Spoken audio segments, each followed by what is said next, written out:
Hello friends, welcome back to my podcast. और आज हम बात करेंगे माँ बहन की। अरे मैं कोई गाली नहीं दे रही हूँ। मैं बात कर रही हूँ नेटफ्लिक्स की न्यू सीरीज़ माँ बहन की, जिसमें नज़र आई तृप्ति ढीमरी, माधुरी दीक्षित और धारणा।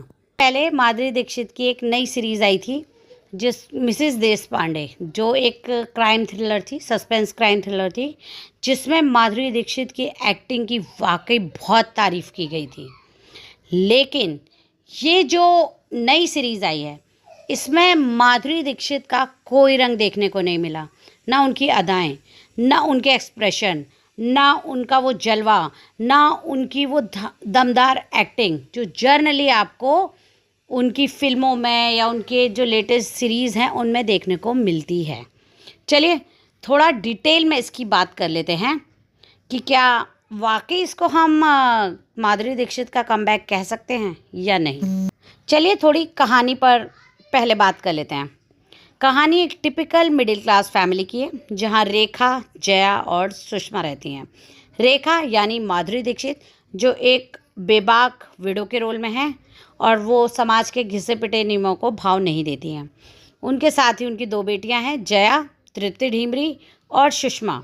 जया जो है यानी तृप्ति ढीमरी जो है वो टॉक्सिक शादी में फंसी हुई हैं और दिन भर अपने उन्हीं कामों में बिजी रहती हैं। दूसरी तरफ हैं फेमस इन्फ्लुएंसर धारणा दुर्गा, जो उसमें भी एक इन्फ्लुएंसर का ही रोल निभा रही हैं, जो रील्स बनाने में बिजी रहता है। ट्विस्ट तब आता है जब एक रात इनके घर के अंदर उनके पड़ोसी गुप्ता जी की लाश मिलती है। अब पुलिस के डर से तीनों माँ बेटियाँ इकट्ठा होती हैं और वो अपनी अपनी दिमाग के घोड़े दौड़ाती हैं कि कैसे इस डेड बॉडी को ठिकाने लगाया जाए, और बस इसी में फैलता है रायता। अब बात करते हैं परफॉर्मेंस की। तो माधुरी दीक्षित जो हैं उन्होंने बहुत रोल किए हैं। अंजाम मूवी की हम बात कर लें, जिसमें माधुरी दीक्षित ने रिवेंज लेने के लिए हर हद पार की थी। वो भी एक ऐसी स्टोरी थी जहाँ पर वो ग्रे शेड में भी नज़र आई थोड़े। लेकिन इस मूवी में, इस वेब सीरीज़ में ऐसी कोई भी बात नज़र नहीं आई जो माधुरी दीक्षित के स्टैंडर्ड को मैच करती हो।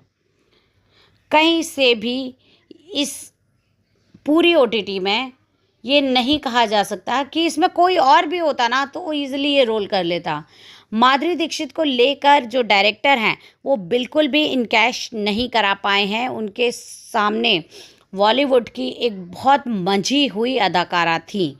तो मैं तो ये कहूँगी कि इस पूरे सीरीज़ में माधुरी दीक्षित का यूज़ ढंग से हुआ ही नहीं है। वहीं तृप्ति ढीमरी भी अपने रोल में बिल्कुल भी नहीं जच रही हैं।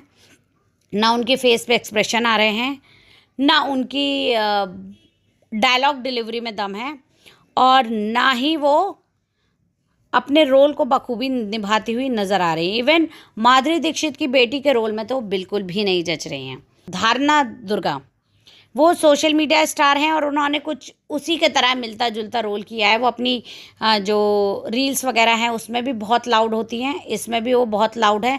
तो ये कह सकते हैं कि उन्होंने तो अपना रियल लाइफ कैरेक्टर ही इसमें निभाया है। इसके अलावा रवि किशन को तो इस फिल्म में लेने का मुझे कोई सेंस ही समझ नहीं आया। 80% मूवी ख़त्म होने के बाद रवि किशन का रोल शुरू होता है, क्योंकि 80% मूवी तक तो वो लाश के रूप में ही नज़र आ रहे थे।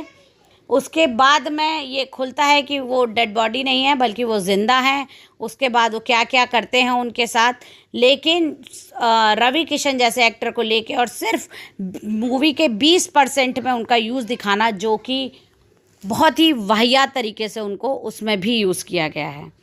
फिल्म का फर्स्ट हाफ बहुत स्लो है और सेकेंड हाफ में आकर ऐसा लगने लगता है कि अब स्टोरी खींच रही है। स्टोरी में कोई दम ही नहीं है। स्क्रिप्टिंग इस फिल्म की इस ओटीटी सीरीज़ की सबसे बड़ी विलन है।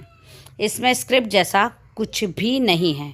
इवन एंडिंग भी इतनी ख़राब है कि समझ ही नहीं आ रहा है कि ये मूवी यहाँ पर ख़त्म, ये सीरीज़ यहाँ पे क्यों ख़त्म की गई।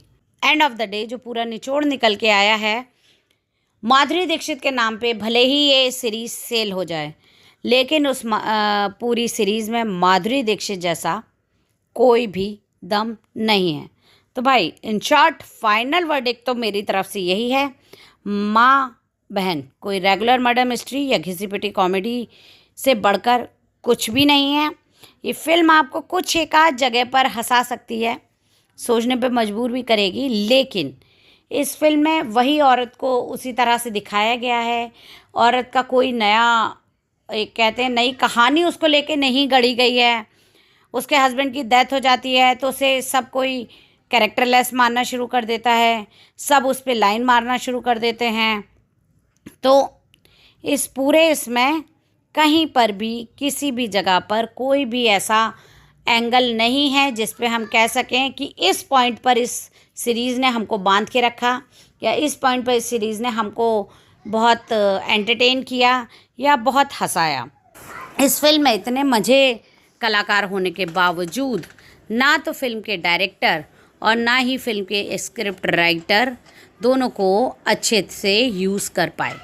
तो मेरा कहना तो यह है कि आप अपना टाइम इस सीरीज़ पे बिल्कुल मत वेस्ट कीजिएगा। इस सीरीज़ में देखने लायक कुछ भी नहीं है। ये कहीं से भी माधुरी दीक्षित के लेवल की फिल्म नहीं है। माधुरी दीक्षित हमेशा जानी जाती हैं अपने डांस के लिए, अपने एक्सप्रेशन के लिए, लेकिन डांस तो इसमें डांस का तो कहीं से नामो निशान ही नहीं है। इवन वो चाहते तो एक ऐसा कोई सॉन्ग रख के माधुरी दीक्षित को यूज़ कर सकते थे, क्योंकि कैरेक्टर जिस तरह से दिखाया गया उस कैरेक्टर को एक डांस परफॉर्मेंस जस्टिफाई बहुत आराम से कर सकती थी। इस मामले में भी वो चूक गए।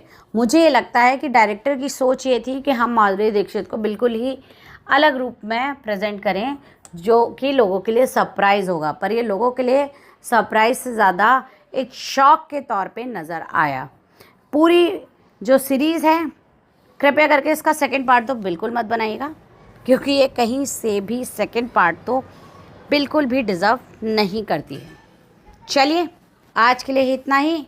आगे आपकी इस पे क्या राय है आप हमें ज़रूर बताइएगा। अगर आपने ये देखी है तो आपको ये सीरीज़ कैसी लगी हमें ये कमेंट करके ज़रूर बताइएगा। और आपको अगर हमारा पॉडकास्ट पसंद आया हो तो इसे लाइक शेयर सब्सक्राइब करना बिल्कुल मत भूलिएगा।